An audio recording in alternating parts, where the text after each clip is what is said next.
Hindi ka ginawa kasi para magstay sa isang lugar na unti-unti kang inuubos. Kung aalis ka, sakit.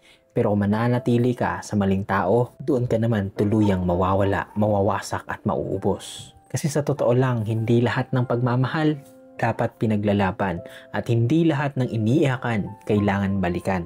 Kasi minsan, hindi mo kailangan ng lakas para kumapit. Ang kailangan mo talaga ang tapang para huminto. Kasi masakit ngang itigil, pero mas masakit maging tanga habang buhay. Kaya kung nasa gitna ka ng dalawang sakit, piliin mo yung sakit na may healing. Yung may posibleng pwede kang maging masaya. Yung posibleng maging masaya ka. Hindi yung sakit na paulit-ulit at hindi ka mananalo. Ulitin ko, hindi ka ginawa para magstay sa isang lugar na unti-unti kang inuubos. Kung aalis ka, masakit, oo.